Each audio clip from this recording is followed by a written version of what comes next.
Hello, and welcome to Cousin Chat with Donna and Brad, two proud educators and HBCU grads. Here, we talk about what matters, and so today we're actually breaking down another episode of A Different World. But before we get into it, take a second to subscribe to Cousin Chat so you never miss an episode. So you can do that before we dive in. Okay, so we're looking at this episode from an educator's point of view. We are looking at season 5, episode 2. Now, this is where Dwayne. What is it entitled, Donna? The Dwayne Mutiny. Yeah, Season 5, episode 2. So it's actually Dwayne's first day. And he has decided to take a particular approach that I think a lot of I would say first year teachers, but I won't say that they take this particular approach. What I'll retract and say is that a lot of teachers who are going into the classroom for the first time have an idea of how they plan to do things. And regardless of what happens or what may come up, they have it fixated in their minds. I am going to approach teaching this way, or this is what I'm, planning to do for my students.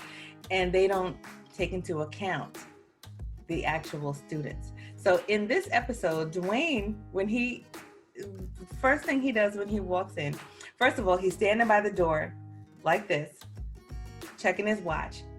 Young lady is 1 minute late, and he tells her, next time if the door is closed, don't bother coming in, don't bother opening it. It's the first day, and these are freshmen. But he doesn't stop there. He says, okay, we're gonna have a quiz, so he passes out a quiz. First day. He doesn't say any type of greeting, hello, I'm Mr. Wayne. I'll be your, this is my syllabus. These are the expectations. He doesn't lay out anything. He just goes straight to it. And as I was looking at this, because now remember, we're looking at it from an educator's point of view. And yes, he's in college professor, but these are still people. These are young people beginning their journey, okay? I just think there were so many things that he did wrong. But we'll get into his reasons later. I'll, talk about that. But what were your thoughts on his first day? So, yeah, like I said, there was no real greeting. He gave a quiz on the first day. He didn't even go, and no expectations. So, yeah, okay, she was 1 minute late, but, there was nothing. No greeting, no smiles, nothing. Yeah. What did you think when you saw this, when you reflect back on this particular episode, just the first day? Just the first day, but again, from the lens of an educator, it's just a big old, you know what I mean? Just stop. We need to rewind, and because you could basically do one of those, every scene, every scene of that class, there was something wrong, right? And it just, as a result, it creates just this negative space. And very then negative. You had then a lot of different things taking place, And then you also have the realistic part. I'm just agreeing with you that the list that you created there and stated, that's it was horrible. Those were all and because remember in another episode we talked about the teacher setting the tone. Well, the tone he set was horrible. And then now you have to look at, so before we even get into, you froze, hello? Okay, you froze a little bit, or maybe it was my connection. Anyway, so you look at now going to day 2, okay? So he's already got, let's see, the student that was late before, she came in on time. But he decided to now pass out a contract. Now, some teachers do that, to hold you accountable for what they expect. But then the young lady asked about the scores for the test. Are they going to count? And he said yes. And he actually said to her, you know, the bottom of the curve is not a good place to start. Mhm. Right. You can't do that. And then she's like, why would you blast my scores like that? And then he was like, well, I apologize. I didn't mean to embarrass you. But you said it already. You said it. Yeah. You can't do that. Just like you.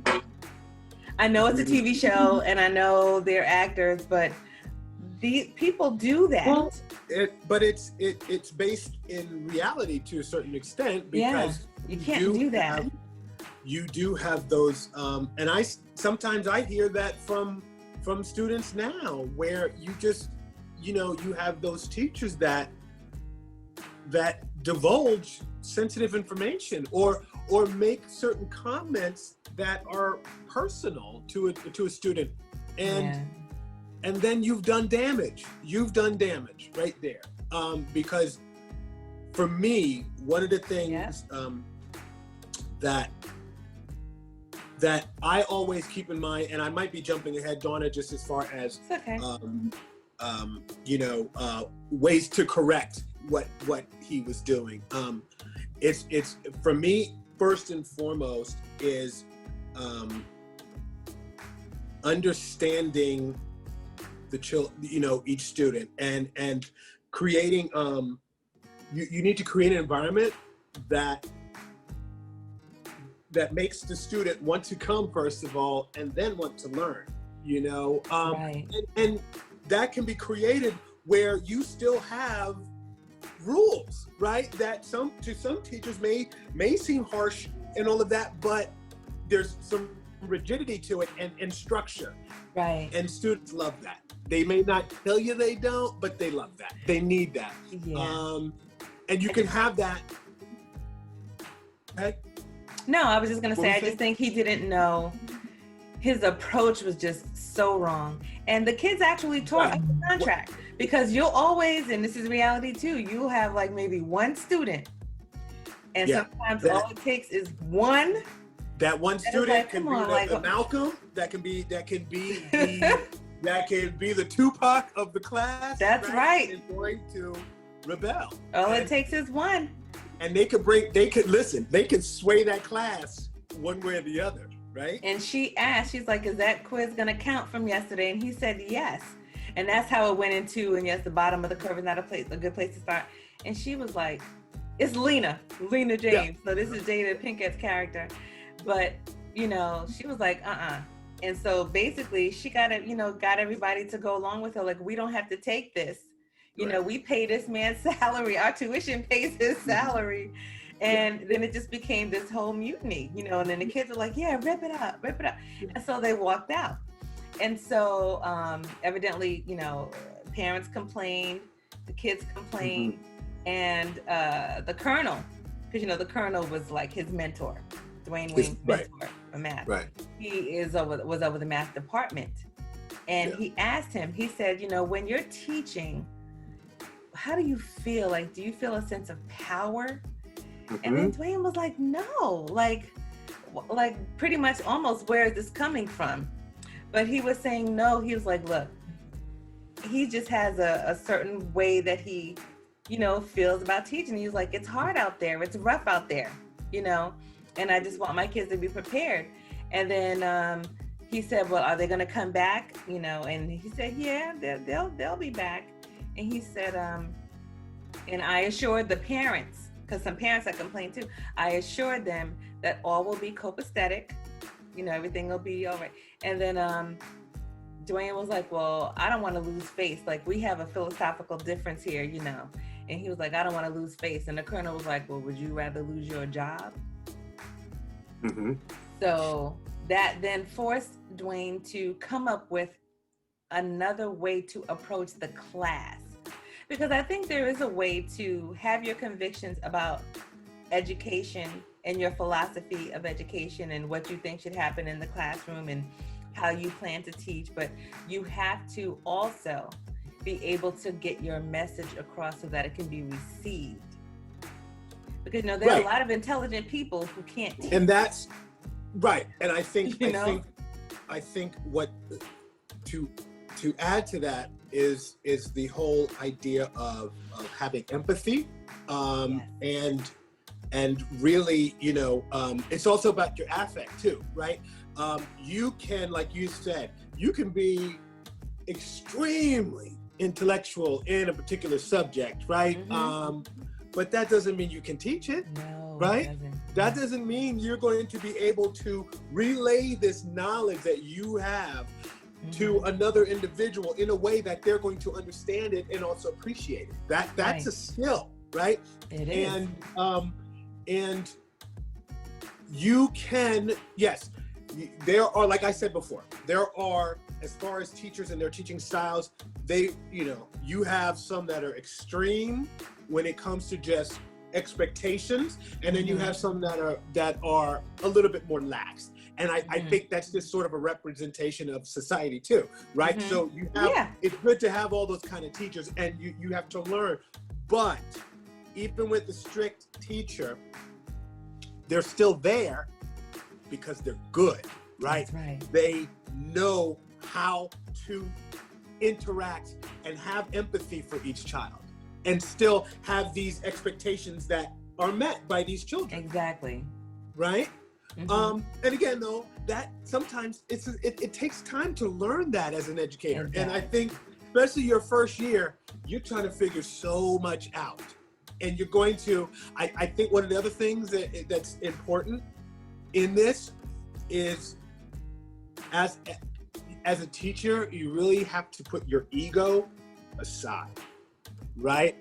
And you have to just understand, hey, yes, you're learning, and it's okay. You might mess up, okay? But what can you learn from that mess up to keep moving forward, to be able to be this, powerful, effective teacher? And even if you have, go ahead. I'm sorry. I won't forget. Go ahead. I was going to say one thing I think is important, that some school districts focus on, some don't, but it's really looking at being a reflective teacher, and always sort of looking at each class. I look at each class or each day and look at how did that day go, and did I say something impactful that a child is going to remember? You know what I mean? It's one of those, like, how effective was I today? And I think doing that, I think, always keeps me mindful of how I teach and the relationships I have with my students. And you have to like people. Like, as a teacher, if you're going to be an effective teacher, you have to like people. You have to understand that you are interacting with several different personalities every day. And on any given day, that personality that you think you knew might be different because they had a bad morning. Right. You have to be able to be in tune and understand, look, these are people too. And I am not above apologizing to students. I know there may have been times when maybe I hurt a student's feelings or something unintentionally. Right. But I'm not above apologizing, and I'll say, oh, I'm so sorry. I didn't mean to make you feel that way. I just really thought you understood. I'll apologize to a student in a minute, especially when it comes to handing in work. And if they say they did, and then I say they didn't, and then I find it later. Yeah. I am not above, oh my God, Lisa, I'm so sorry. I found your paper. And And I will state that in front of the rest of the group. I will state that in front of everyone. You know what I mean? I do. Because I don't have, I don't have to have my ego in this situation. That's right. It's not necessary. It isn't. It's not necessary. And we're human. They know we're human. Yes. And once my students get to know me, if we were in the building, like my desk, that is a topic of conversation. Although, is it Brad? Okay. That's another cousin chat topic. Yes. Okay. But and it's so strange because my desk could be a mess, but I will make sure that classroom where they have to be is immaculate. Right. I'm checking the floors. They don't eat in Yeah. the classroom. If I Right. see somebody eating a cookie, I'm like, you better not drop a crumb. And I swear, my students will tell you, Miss Pazan, did you really just pick up that crumb off the desk? Yes, I did. Unless you want little people creeping around, Okay. coming to eat those crumbs. Yes, my Right. classroom is clean. Now, my area, sometimes it has a little bit to be desired, like when it comes to being clean, but I know where everything is. Okay. But I just make sure their area is clean. But Right. I don't know, you have to like people. You have to like people. You do. Yeah. And it's funny, Donna, that you said that. And I also look at it like it's crazy that I actually am an educator in that I truly am an introvert. I really am an introvert. But I would never have thought that. but the thing is, when I teach, that's where all my energy goes, right? That's where all my energy goes. And then when I come home, I have to decompress it because I used up so much socially, Now let me think, yeah. am I an introvert? Because that That- was, when I'm telling you, I love the Yeah. classroom. It was like a stage almost, like right. you got to be Yeah. like different people to Right. keep the kids engaged. And Yeah. I use all these different voices, like, good morning, boys Right. and girls, like, Right. how are you today? Please turn Right. to page 53, and they would, even just that little thing, would be like, Right. this was what, but it would Right. get their attention, wake them up. Right. I might Right. talk like, whatever I gotta do, look, y'all gotta get in here, sit down and get page 53. I'm not waiting for you all day. Like, and it was just Yeah. like, oh my God, Miss Fazan, just stop, Right. But it's those little things. So when we went live, I was like, cool. All right, good morning, everybody. I was able to, Right. and then even though I see them first thing in the morning and then they're like half asleep, I'll see like this, Yeah. that little. But that's okay, because I okay. see that they are reacting to me. They are engaging. They are Right. alert. And that's all I really care about. And now I'm just happy that they log in. Logging in, they're on time, they're attentive. And so whatever Okay. I have to do, no, I can't walk around like I used to. And like I Right. know you walk around, because I hate teaching in this. Who teaches in a seat like that? Back When in the I day. first started teaching, I learned this saying: a teacher on the feet is worth 3 in the seat, or something like that. Oh. So, you need to be on your feet. So you can have like 3 teachers teaching like sitting down. It's still not going to be as good as the one who was on their feet walking around, Correct. checking on kids and looking over, are you okay? Making sure they're where they need to be. So hopefully, soon we'll be able to get back to that safely. Right. We don't know when that will be, but until then, I'll be just as animated on here as I have to be, Good morning. Yeah. Good morning. Of course, I don't have this up. That's none of it. But if they find it, they find it. It's clean. But I just think that Dwayne, going back to the first year teachers, even first experiences, because I had to, even with all my years of teaching experience, when I started teaching high school last September, it was very different. So it was almost like it was my first time again, because now you're looking at kids who are, because I was in elementary school or middle school. Now you're dealing with people who are pretty much getting ready for the real world. Like, right. And developmentally, they're at a different place. Right. Yes. And I had the ones who were transitioning. So here it is, I'm looking at these bodies that are pretty much looking down at me, or my size, but they had not matured. Mm-hmm. So it was confusing at first. It's like, wait a minute. I went thinking I would have one experience, right, and then ended up with another. Right. So I had to adjust. There's an adjustment period. They're coming from middle school. I had freshmen. They're coming up from middle school.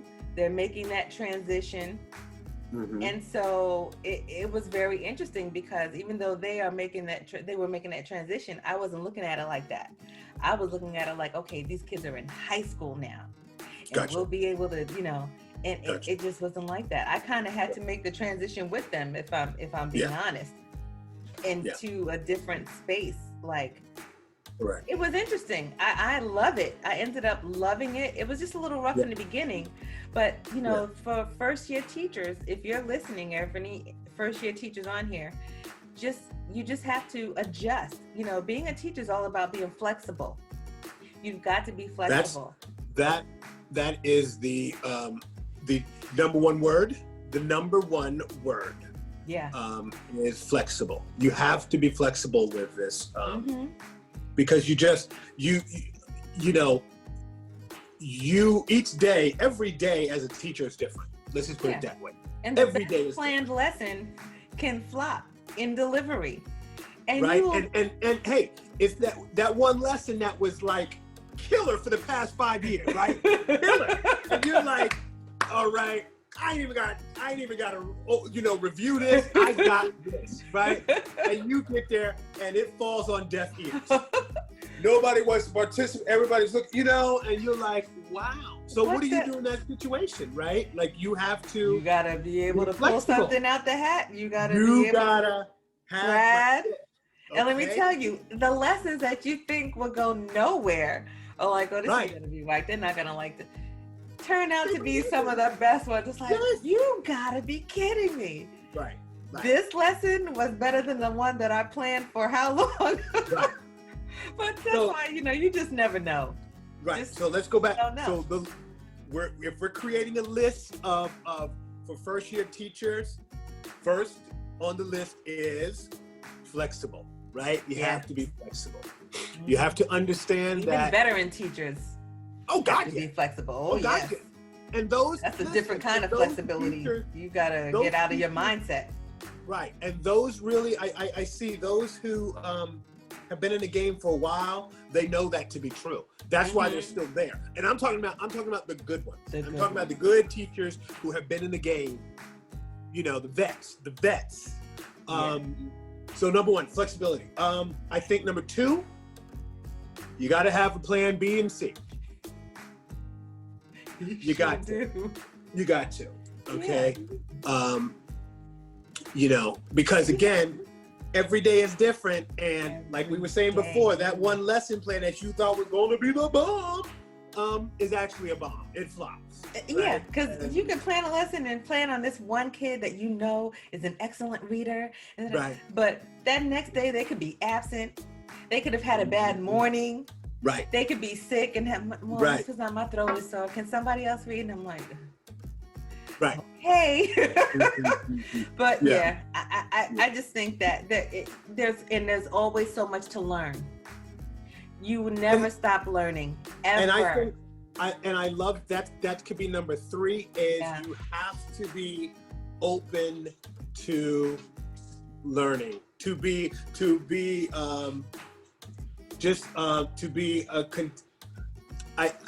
the word that's coming in is a continual learner. Continual learner, you have to.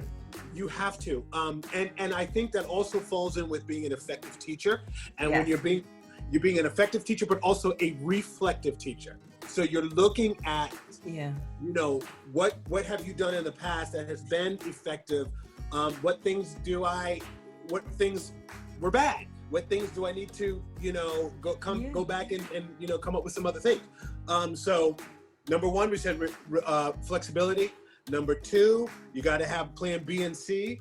Number 3, we just said being a reflective teacher. You got to be continual learner. Like you got to keep learning. Continual learner. Got to keep learning. Learner. Okay. And what else? Well, I mean, there's so many things. We could actually do a whole chat. We could. First year teachers, but I think this is good because this is the breakdown of a different world. But that's true. Those takeaways are really good because Dwayne could have used those.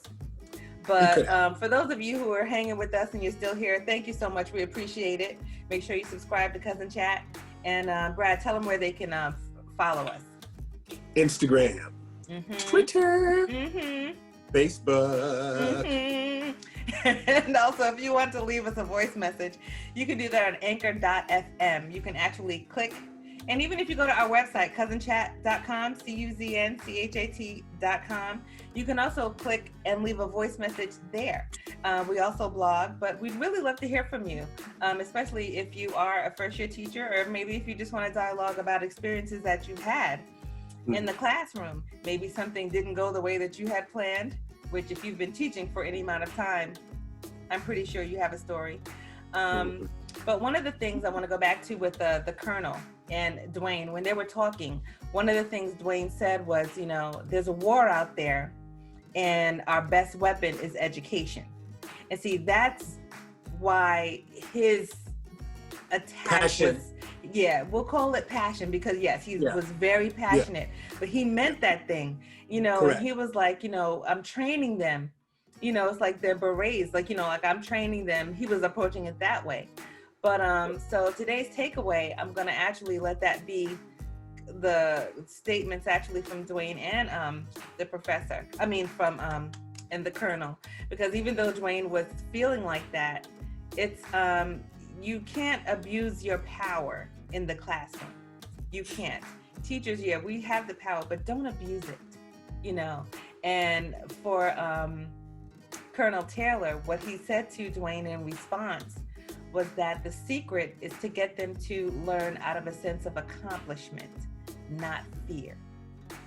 And I think that is an excellent takeaway. And if we just, even not just new teachers, every teacher, and anyone who teaches anyone in any capacity, you can't scare people into learning. Right. I think to add to that, it's also, that is just great advice for being an effective leader. Okay. Yes. A leader in general. Yes. Right? And teachers are leaders, and we're building. We're building future leaders. Yes, we are. Right. We are. So I think that is an amazing takeaway, and I'm going to repeat that. The secret is to get them to learn out of a sense of accomplishment, not fear. Right. And till we come back to Cousin Chat, think about that. I'm Donna. And I'm Brad. And this is Cousin Chat.